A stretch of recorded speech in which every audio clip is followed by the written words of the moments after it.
느바라디오 시작하겠습니다. 안녕하십니까, 이봉입니다. 안녕하세요, 이동환입니다. 네, 여러분들 어때요? 드래프트 좀 관심이 있으신가 모르겠어요. 워낙에 뭐 흉년이란 얘기도 있고 그렇게 왜냐면 작년이 또 워낙에 웬바냐마 때문에 또 이슈가 됐었는데 그만한 선수의 또 이름들이 나오고 있지는 않은 상황이어서 조금의 관심도는 떨어지지만 저희는 그래도 리뷰를 해보도록 하겠습니다. 음, 일단 동환 씨는 이번 자원들 총으로 봤을 때 좀 어느 정도의 기대감을 가지고 계십니까? 사실 어떤 팀을 이끄는 올스타 레벨 이상의 선수가 등장할 가능성이 높아 보이진 않는다. 음, 예, 확실히. 예, 냉정하게. 예, 진짜로. 예, 왜냐면은 사실 매년 드래프트 뭐 이제 다가올 때마다 저도 이제 그 탑 어떤 순위에 있는 그러니까 음, 탑5 안에 있는 선수들은 특히 유심히 보고 막 그치. 공부도 하고 그러는데 이번 드래프트들은 공부하면서 약간 얘들이 어떤 팀의 에이스급이 될까? 음, 사실 모르겠다는 생각이 진짜로 솔직하게 말씀을 들었거든요. 맞아. 그래서 어, 사실 기대치가 높지 않다는 평가가 진짜 괜히 나온 게 아니다. 다만 어떤 한 팀의 뭐랄까요, 에이스급은 아니더라도 어떤 코어 자원들로서 음, 그러니까 이제 비중이 높지 않은 소유 비중이 높지 않은 코어 자원들로서 어, 성장할 선수들이 진짜 음, 꽤 많다. 예, 음, 되게 뭐랄까 이 선수들이 뭐 일반적인 해에 어떤 드래프트에 나왔으면은 되게 1라운드 초중반에 되게 이제 거론이 많이 되면서 되게 매력적이다. 매력적인 음, 팀플레이어다라는 평가를 받으면서 뽑히지 않았을까라는 생각이 저는 음. 솔직히 들더라고요. 그리고 사실 우리가 매년 막 흉년 하는 드래프트들이 네, 있잖아요. 특히 그쵸. 대표적으로 2013년 드래프트가 음, 그런데 그때도 쿤보. 보면은 결국 뭐 야니스 아데토쿤보 같은 네, 시대를 풍미하는 스타가 나오지 않았습니까? 그렇죠. 시간이 지나면 어떻게 될지 모릅니다. 네, 음, 그래서 요건 한번 지켜봐야 될 것 같아요. 네. 그렇죠. 저 같은 경우도 이제 NBA를 그래도 저희 방송을 또 진행을 하다 보니까 목 음, 드래프트는 음, 이상하게 좀 보게 돼요. 야, 요즘에 어떤 애가 있노? 이런 거를 한번 한 1, 2개월에 한 번씩 보는데 이번 헤드는 계속 바뀌어요, 계속.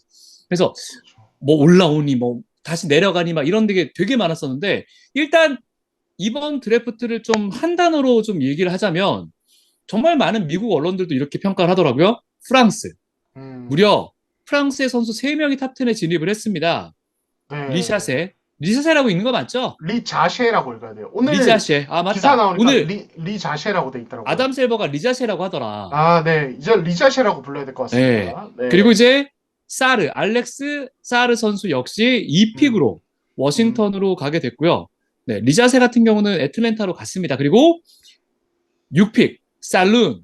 네. 티지안 살론이죠. 네, 티지안 네. 살룬 선수는 샬럿 호네츠로 이제 팀을 팀이 정해졌습니다. 뭐 다들 아실 거예요. 이제 뭐 리자세 같은 경우는 포워드, 알렉스 음, 사르 같은 경우는 센터, 그리고 이제 어 티지안 살룬 같은 경우는 6피트 9의 포워드입니다. 아이 뭐 음. 프랑스 국대 장난 아니겠는데요? 그러니까요. 그러니까 사실 이 선수들이 워낙 어려요, 다들. 음, 어려서 뭐 당장 이번에 드래프트된 선수들 당장 뭐 다가오는 올림픽이 어느 정도 뭐 영향력이 있을지는 좀 미지수이긴 한데 길게 봤을 때는 되게 뭐 프랑스가 어떻게 보면 세계 농구의 또 중심이 되어가는 흐름에 있다. 그리고 네, 탑10 안에는 못 들어갔지만 25순위의 팝콤 다디엣이라는 선수가 뉴욕으로 입단을 했는데 음, 오늘 드래프트 1라운드가 있었죠. 저희가 오늘 네, 그래서 이야기하는 건 1라운드 얘기입니다, 여러분. 예, 그래서 이 선수도 204cm의 윙이에요. 네, 예, 그래서 어, 이게 어떻게 좀 정의를 할 수 있냐면, 야, 프랑스에 재능이 있는 선수들이 많다. 특히 길쭉길쭉한. 근데 음, 다 윙에 가깝다. 네, 그러네. 이게 특징이에요. 예, 프랑스 어, 출신 선수들이. 예, 그러니까 뭐 프랑스 농구가 뭐 그런 쪽만 키워내는 건 아닐 텐데, 작년에 웬 봤냐면은 뭐 그냥 NBA 역대를 통틀어도 딱 독특한 그렇죠. 케이스고, 네, 올해 이제 탑10 안에 들어간 선수나 아니면 25순위의 팝콤 다디에 이 선수까지 보면 사르는 물론 빅맨이긴 합니다만, 네, 어쨌든 길쭉길쭉한 어떤 선수들. 그러면서 음, 슈팅력도 있고, 운동력도 어느 정도 있는 선수들이라 볼 수 있습니다. 그래서 뭐 이 선수의 특징을 조금 제가 짧게 이제 조금 말씀드리면 네, 네, 리자세는 그냥 컴패리즐이 라샤드 루이스예요.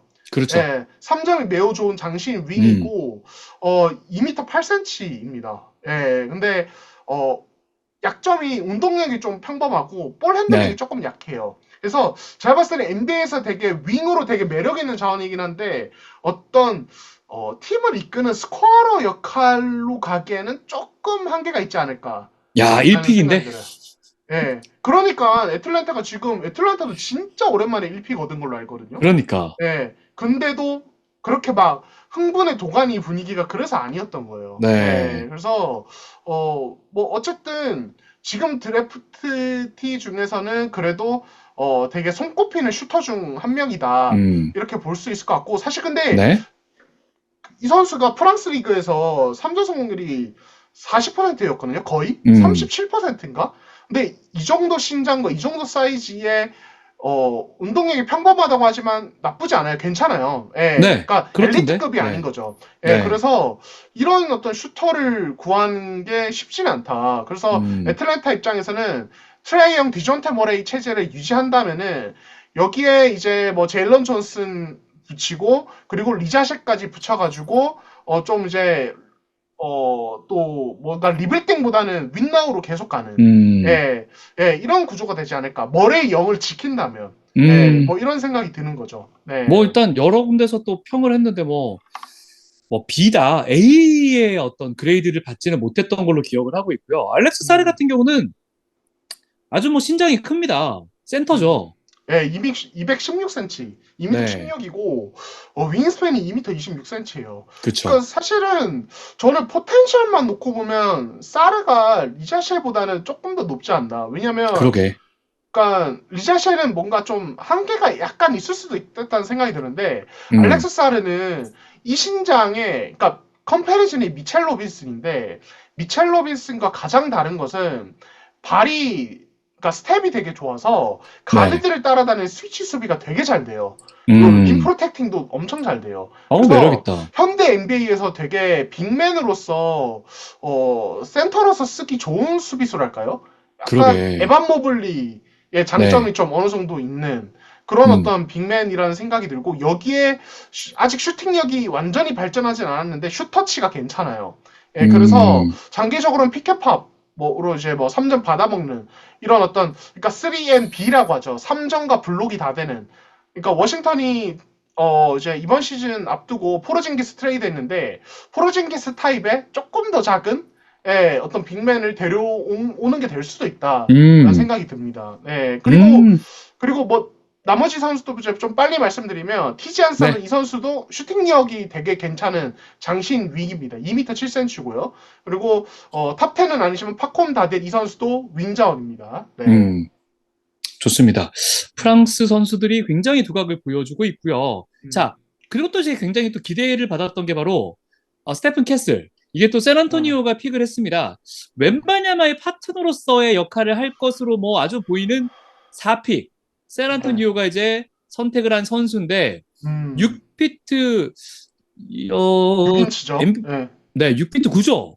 6인치예요. 6비트 6인치. 6피트 6, 그래, 6피트 네. 6에 음, 윙으로서 뛸 수 있는 콤보 가드로서의 역할을 할 것으로 보여지는 선수인데, 음, 뭐, 괜찮아 보입니까? 어떻습니까?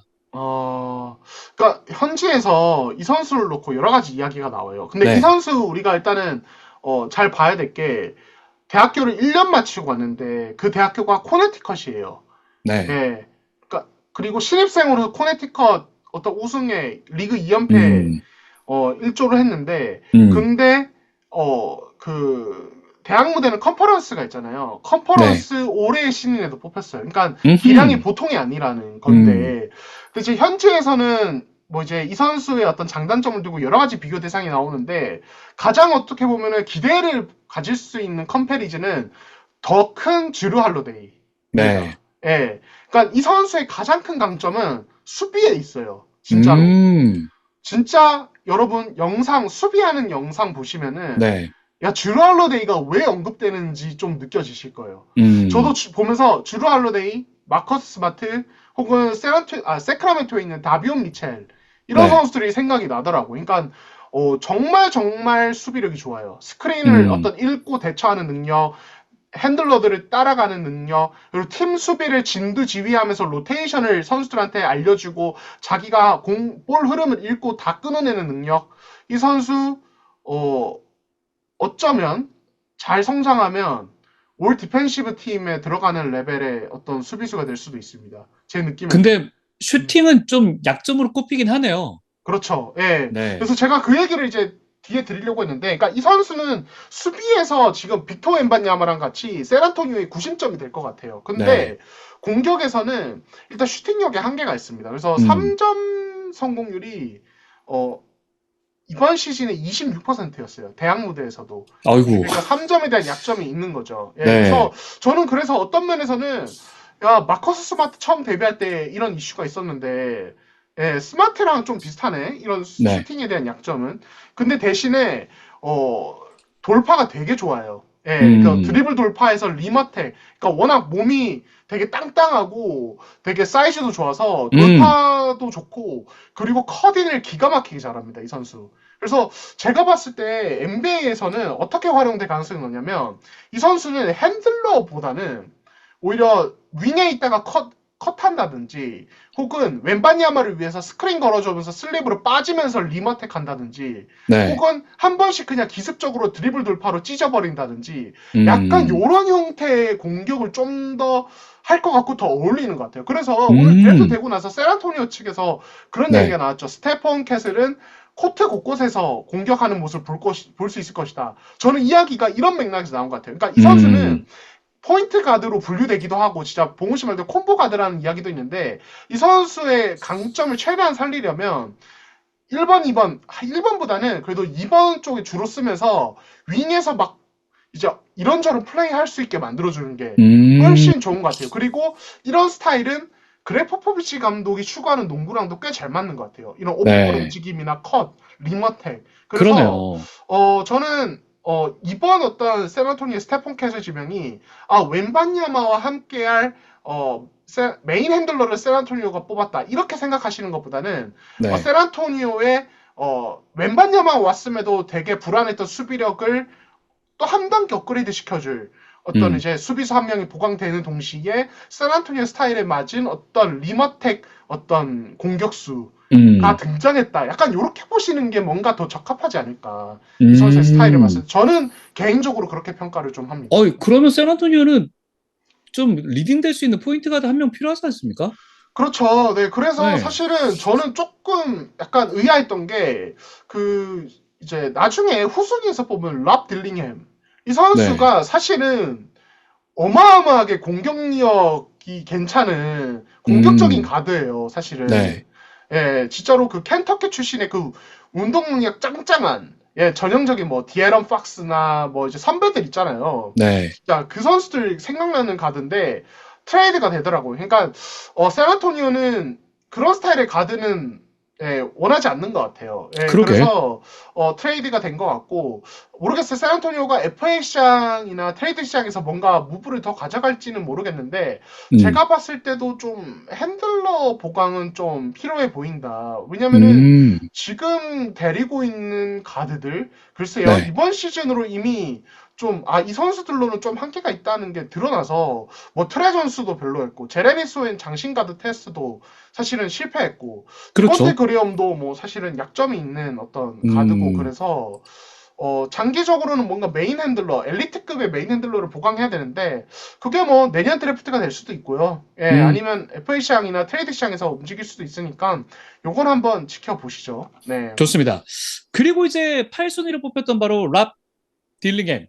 이 음, 선수는 바로 미네소타로 음, 갑니다. 미네소타가 생각보다 또 여기 픽을 많이 던졌습니다. 31년 1라운드 픽, 30년 1라운드 픽 스왑. 네. 야, 이거 이래서 미네소타는 사치세가 진짜 많이 늘었는데 이 선수가 키가 작은데 이게 이 선수 3점슛 성공률이 44%가 넘네요. 네, 그렇죠. 그러니까 예. 이 선수 심상치 않습니다. 제가 여기서 예언 하나 하겠습니다. 예. 네, 저는 장담합니다. 다음 시즌 봉호 씨가 가장 좋아할 신인은 랍 딜링햄일 것이다. 왜요? 네, 가장 인기 많은 신인도 랍 딜링햄이 될 것이다. 네, 얘 좀 폭발력이 있나요? 잘 안 쳐. 엄청 제가 말했잖아요. 예. 디에런 팍스나 그런 그러니까. 켄터키 대학 출신의 운동력이 짱짱한 가드들 예, 생각나는 예. 선수라고. 음. 되게 그 뭐라 해야 되죠? NBA에서 딱 우리가 좋아하는 그 가드들 있잖아요. 공격력 좋고 막 공중에서 막 이렇게 막 동작 좋고 막 막 그런 다이내믹하고 예, 막, 예. 다이내믹한 느낌이 이 선수에게 네. 있어요. 그래서 사실 이번 드래프트가 어떻게 보면은 윙들이 너무 많아서 좀 약간 윙 빅이 너무 많아서 뭔가 좀 팬들을 흥분하게 하는 스타일의 음. 선수가 좀 별로 없다는 생각을 저는 했는데 네. 그래도 랍 딜링햄은 진짜 매력적인 선수 같아요. 예. 예, 그래서 저는 이 선수를 포기한 샌안토니오가 샌안토니오 스타일을 생각하면 이해가 되고, 예, 이해가 되고, 또 한편으로는 미네스타가 이 선수를 무리하면서 데려온 이유를 좀 알겠다라는 생각도 이 선수를 보면서 좀 들었거든요. 그러니까 앤트맨이랑 같이 뛰게 할 건 아니, 같이 뛰게 할라나? 같이 뛰게 하지 않을까요? 예, 장기적으로. 왜냐면 마이크 야, 콘리가 나이가 많아요. 예, 마이크 그쵸. 콘리가 나이가 많고, 그러니까 지금 미네스타가 랍들링햄을 데려오면서 진짜 지출이 엄청 커진 게, 네. 그러니까 원래 랍들링햄을 이제 안 뽑았으면 27팩 이제 테런스 셰넌만 뽑았으니까 음, 음, 음. 사치세 예상하기 한 5,600만 달러 정도였는데 랍들링햄 데려오면서 8,700만 달러로 늘었어요.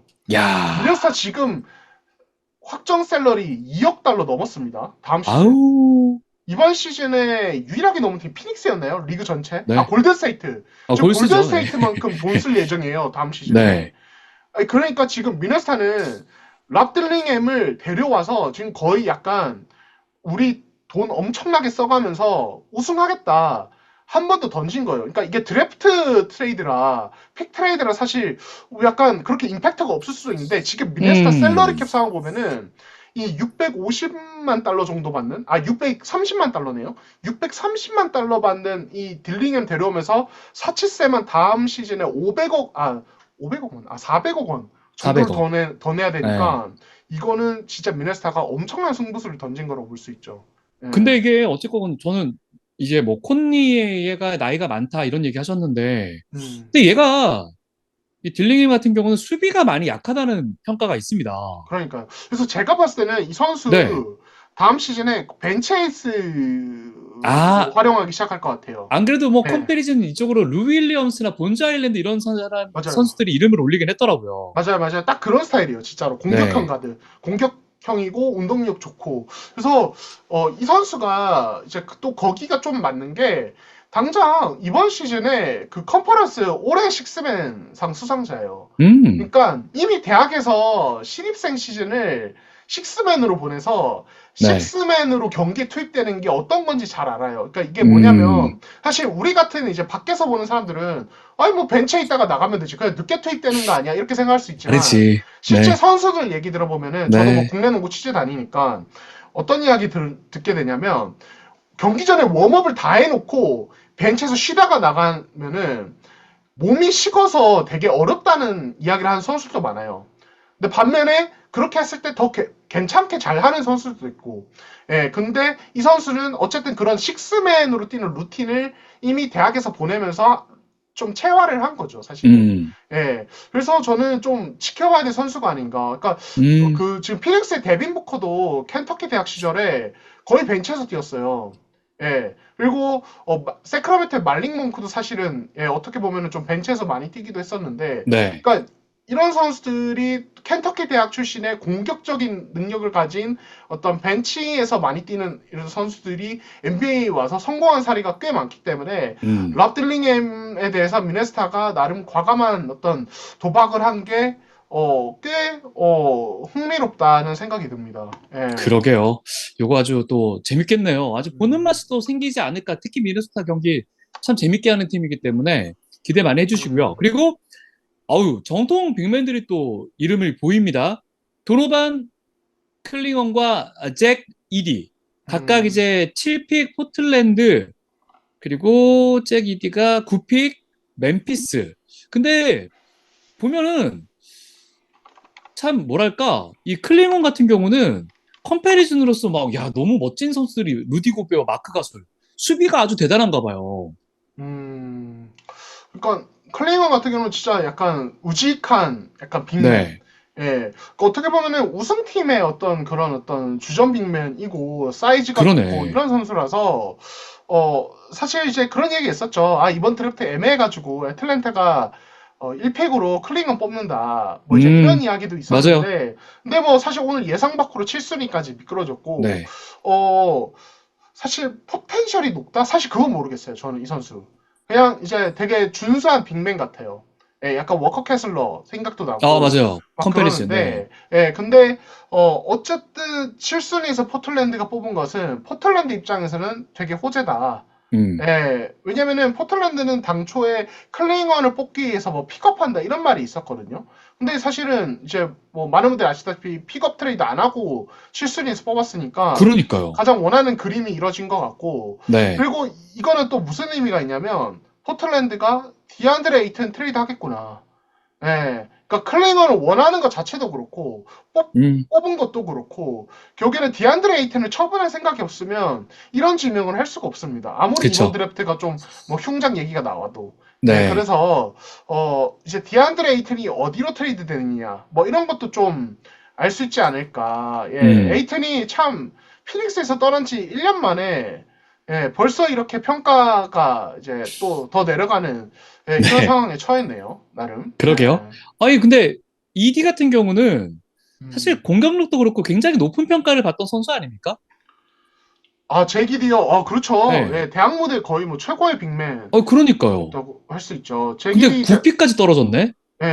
근데 이제 그런 거죠. 그러니까 이제 이 선수가 완전 사이즈 좋은 빅맨이잖아요. 그쵸. 사이즈 그러니까 엄청 어쨌든 좋잖아요. NBA 트렌드는 사실 아무리 높이가 좋아도 뭐 포르징기스처럼 이제 막 밖에서 스페이싱 된다든지 혹은 웬바냐마처럼 막 가드 포워드처럼 할 수 있는 스킬셋을 가지고 있고 막 스피드도 좋지 않으면 사실 현재 NBA 트렌드에서는 그런 스타일의 빅맨은 오히려 약점이 더 두드러집니다. 예, 어허. 진짜로. 그래서 네. 저는 뭐 이 선수가 미끄러지는 게 이상하지 않다 전혀. 그러니까 현대농구의 현재 어떤 NBA 흐름. 트렌드 때문인 거잖아요. 아니, 그럼요. 현재 네. NBA 트렌드 생각하면 사실은 미끄러질 수밖에 없는 거고, 다만 이 멤피스가 뽑았는데, 그러니까 멤피스가 사실은 이제 지금 스티븐 애담스도 이제는 없고, 그쵸. 브랜든 클라크도 큰 부상에서 돌아온 상태고, 뭐 이런 상태에서 이제 제기디가 옴으로써 이 어떤 빅맨진 구성에서 되게 재밌는 어떤 그림을 만들어낼 것 음, 같아요. 그러니까 음. 원래 같으면 이제 자란 잭슨 주니어의 뭐 산티 알다마나 뭐 다른 어떤 좀 장신 윙이나 뭐 이런 선수들을 붙여가지고 이제 라인업 구성하는 게 이 팀의 어떤 그림인데 네. 이제 제기디가 어떤 정도로 팀에 적응을 할지는 모르겠어요. NBA 어느 정도로 음, 적응할지는 봐야겠습니다만 상황에 따라서 이디랑 자렌 잭슨 주니어를 같이 쓰는 어떤 그런 식의 어떤 라인업이라든지 이런 것들도 쓸 수 있거든요. 그러네요. 그렇게 되면 이디의 이 페인트전 커버 능력, 자렌 잭슨 주니어의 이 어떤 전방위 수비 능력이 결합되면서 엄청난 시너지를 낼 수도 있어요. 물론 이디의 약점을 좀 가려줘야 하는 어려움이 있겠지만, 그렇죠. 그런 부분에서 멤피스가 좀 어느 정도 의도가 좀 보이는 어떤 지명이 아닌가라는 생각이 듭니다. 전 개인적으로 이런 선수들이 좀 잘했으면 좋겠어요. 이게 또 너무 또 옛날부터 제가 NBA를 봐서 그런지 모르겠지만, 음, 골밑을 좀 완전히 장악해 주면서 득점 빵빵 꽂아낼 수 있는. 근데 요즘에 이 선수도 지금 컴패리즌 보니까 뭐 발렌시나스, 뭐 음, 이비카 주바, 뭐 주바치 이런 선수들 딱, 자꾸 나오는데, 딱 그런 스타일이에요. 네. 그렇게까지 현대 트렌드에서는 맞지가 않기 때문에 참 좋은 선수로 성장했으면 좋겠고, 골 밑에 음, 진짜 지배자가 됐으면 좋겠습니다. 개인적으로는. 맞습니다. 그러니까 네. 딱 주바치나 발렌시나스가 제가 아까 말씀드린 그 약점이 두드러져서 그렇지. 사실은 NBA에서 좀 약간 애매해지는 스타일들이에요. 음, 피바 대회 나가면 엄청 무서운데. 맞아요. 그래서 이제 이대는 그걸 넘어서는 게 관건인 것 같고, 음, 그렇습니다. 그리고 제가 하나 약간 잘못 말씀드린 거 하나 있는데 말릭 네. 몽크는 켄터키 시절에 주전으로 주로 나왔습니다. 제가 말리 뭉크. 데빈 부커 얘기하면서 약간 헷갈려서 같이 언급을 해버렸어요. 네, 알겠습니다. 네, 자, 그리고 이제 레이커스 얘기 한번 해볼게요. 음, 17픽으로 달튼 크니크. 이 선수에 대한 음, 이름도 굉장히 또 많이 나오는 크네트라고 네, 읽는 것, 크니트, 뭐 크니트, 크네, 크네트? 네, 네, 다른 네, 교사로는 뭐 크네트라고도 하던데. 크네트, 아무튼, 네. 요 선수를 뽑았습니다. 이게 아주 평가가 굉장히, 현지 반응들이 굉장히 좋더라고요. 이 선수가 이렇게까지 미끄러질 만한 선수인가? 이게 어떤 그렇죠. 사이트에서는 6순위, 7순위까지도 이름을 올리긴 했었거든요. 맞아요. 예, NBA 드래프트 때 보면은 지금도 목 드래프트에 6순위로 이름이 올라가 있어요. 아, 그러니까 맞아요. 그 정도로 현재 기량만 보면은 사실은 지금 기량으로는 이렇게 미끄러지는 게 조금 의아한, 특히 이번 음, 드래프트에서는 약간 그 정도이고, 그러니까 이 선수가 워낙 에너지 레벨이 높고 되게 부지런히 영리하게 뛰어다니는 네, 선수라서 사실은 이제 어떤 팀이든 좋아할 만한 스타일이에요. 이런 부분은. 그러게요. 예, 슈팅력도 어. 심지어 되게 좋아요. 아니, 예. 슛 릴리즈도 되게 빠르더라고요. 네, 그러니까 이렇게 공수가 다른 3&D 자원, 특히 봉호 씨 말대로 이 슛 릴리즈도 빠르고, 그러니까 음, 슈터로서의 어떤 활약도도 기대할 수 있는, 심지어 윙스팬도 되게 긴 걸로 알려져 있거든요. 지금 공식 윙스팬이 윙스팬, 지금 네, 제 자료로서는 얘가 이게 키가 6피트 6인데, 네, 윙스팬이 제가 보고 있는 자료로는 6피트 9입니다. 네, 제가 본 데서는 10까지 나왔었어요. 10 음, 이상이다. 예, 그러니까 이거는 나중에 공식적으로 재봐야 알 수 있는 건데, 그러니까 그 네, 정도로 어떻게 보면은 이 선수가 백인이긴 하지만 사이즈도 되게 좋은 선수란 말이에요. 그렇죠. 예. 근데 이제 뭐 이거는 뭐 국내 커뮤니티에도 얘기가 나온 것 같은데, 그럼 왜 밀렸느냐? 나이 때문이에요, 나이. 예. 아, 뭐 이게 현지에서 어떤 뭐 인성 이슈나 이런 게 있었던 게 아니라 나이 때문이군요. 네, 그러니까 이 선수의 기량은 사실은 기량이나 건강 이런 부분에 대해서는 현재에서도 뭐 물음표 같은 건 전혀 없는 것 같고, 네, 나이가, 그러니까 이 선수가 01년생이거든요.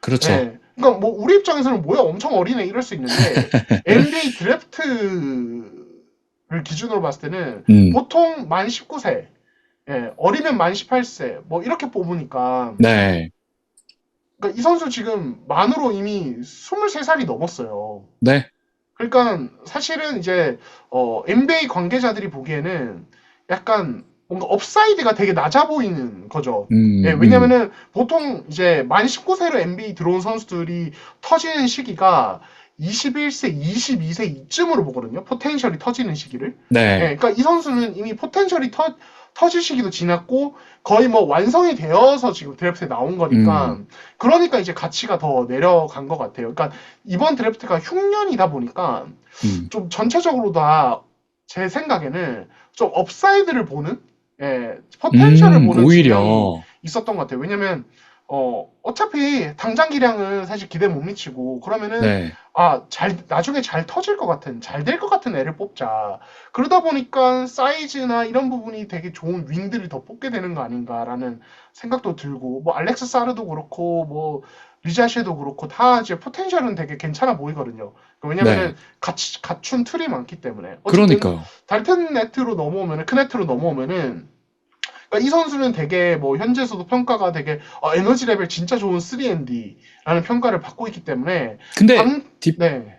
네네. 3&D라고 하긴 디펜스가 좀 약점이라는 얘기가 있던데요? 그렇죠. 그러니까 수비에서, 그러니까 무난한 수준이긴 한데 네, 약간은 좀 뭐랄까요, 매치업 헌팅 당할 수 있는 여지가 좀 있어요. 왜냐면 발이 네, 엄청 빠르지가 않아서, 그러니까 락다운 디펜더 수준은 아니다 이렇게 이제 평가를 받는 거죠. 그렇다. 예, 예. 그러니까 수비가 막 뚜렷한 약점이라기보다는, 그러니까 한 선수를 딱 전담 마크 시켰을 때 완전 봉쇄할 수 있는 수준의 수비수는 아니다라고 평가를 받아서 제가 그냥 3&D라고 불렀는데, 음, 어쨌든 이 선수는 그런 공세 양면에서 활용도가 높기 때문에 레이커스에서 뛴다면 당장 지금 아까 JJ 레딕 저희가 얘기했잖아요. 네, 레딕이 바라는 그런 어떤 3점 시도의 어떤 증가, 어떤 스페이싱의 활용, 이런 딱 좋네. 부분에서 딱 이제 바라는 카드를 뽑은 게 아닌가. 스텔픽이 음, 맞아요, 진짜로.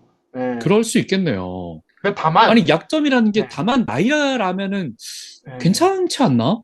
다만, 네, 다만. 저는 이 생각은 들어요. 네. 레이커스라서 좀 더 화제가 되는 면도 있다. 아, 그것도 네, 맞지. 그거 냉정하게, 인정이지. 진짜로. 그건 인정이지. 왜냐면은 이거 뉴욕도 그렇고 레이커스도 네. 그렇고 신인들이 뽑히면 워낙 팬덤이 크다 보니까 좀 이슈가 더 많이 돼요, 음, 사실은. 예, 그래서 물론 스틸픽인 건 맞고 이 선수 기량 진짜 괜찮거든요, 순위 대비. 네. 근데 그렇다고 해서 너무 또 이렇게 우리가 호들갑 떨기에는 또 지켜봐야 된다. 예, 그럼요. 그래서 그냥 레이커스가 지명 순위 대비 진짜 거의 뽑을 수 있는 베스트 픽을 뽑았다. 요 음, 정도로 평가하고 레이커스 진짜 운 좋네. 따봉. 요 정도 하고 가도 일단은 지켜봐도 나쁘지 않다 앞으로를. 저는 그런 생각입니다. 네. 자, 마지막 질문 드리겠습니다. 음, 이제 저는 이거를 지금 이제 바로 올려드릴 거거든요. 편집하자마자. 네네. 2라운드가 새벽이잖아요. 그렇죠. 내일 새벽 5시인가요? 네. 네, 맞아요. 브로니는 어디로 갈까요? 사실 2라운드 지금 보는 게 날짜가 달라졌는데, 뭐, 아니, 너무 좋겠지. 광고 더 붙으니까. 브로니 이것 때문에 지금 사람들 다 볼 거 아니에요. 뽑힐까요? 뽑히긴 네. 할 것 같아요. 근데 55순위 레이커스까지 내려면 레이커스가 뽑을 것 같거든요. 그러니까 저도 그럴 2라운드 것 같은데. 특히 이번 드래프트가 그렇게 평이 안 좋아서 네. 제가 봤을 때는 아무리 뭐 팀들이 브로니를 그렇게 높게 평가 안 하더라도 한 40중만 넘어가면 그때부터는 그냥 기왕이면 브로니 뽑자 화제성이라도 가져오게 그렇지. 저는 그런 생각할 것 같아요. 그러니까 네. 브로니가 저는 여전히 사실 브로니의 기량에 대해서 좀 부정적이거든요. 네.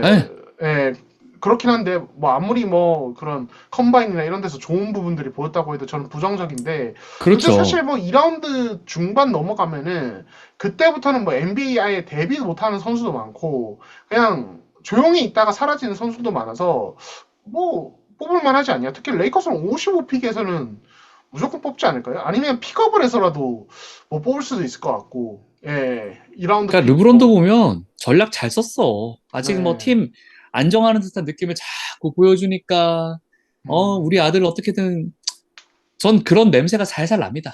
네.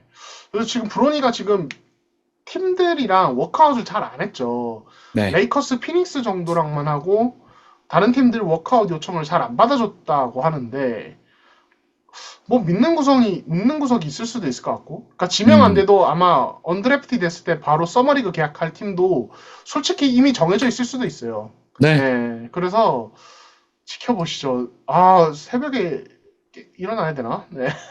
아니, 뭘 일어나요. 나중에 보면 되지. 그래서 궁금하긴 하니까. 네. 아니, 2라운드까지 이렇게까지 볼 그건 아닌 것 같긴 해. 그렇죠. 근데 어쨌든 NBA가 이번부터 드래프트를 이제 다시 나눠서 중계를 하는데, 나름 뭐 사실 브론이 아니었으면 뭐 사람들이 얼마나 봤을까 싶기도 하거든요. 맞아요. 가뜩이나 화제성이 높지 않은 드래프트라서. 그러니까. 그래서 뭐 어떻게 보면 NBA 입장에서는 고맙죠. 브로니의 등장이 진짜로. 아담 네, 실버만 신났지 뭐. 그렇습니다. 네, 좋습니다. 아유, 재밌네요. 참, 이 음, NBA 얘기는 특히 비시즌 얘기가 유난히 더 재밌는 것 같다는 생각이 듭니다. 구독자가 좋습니다. 많이 눌러주시고요. 다음 컨텐츠로 다시 인사드리도록 하겠습니다. 비 많이 온다고 하니까 뭐 이게 여러분들이 보시는 첫 번째 컨텐츠긴 한데 저희 녹화하는 마지막 컨텐츠여가지고 비 진짜 음, 많이 온대요. 그래서 조심들 하시고 동환 씨도 좀 왔다 갔다 다니시는데 뭐 음, 항공동국도 뭐 문제 터지긴 했던데 아무튼 여기까지. 네, 네, 알겠습니다. 알겠습니다. 네, 자, 저희는 다음 컨텐츠로 다시 인사드리도록 하겠습니다. 여러분 고맙습니다. 감사합니다.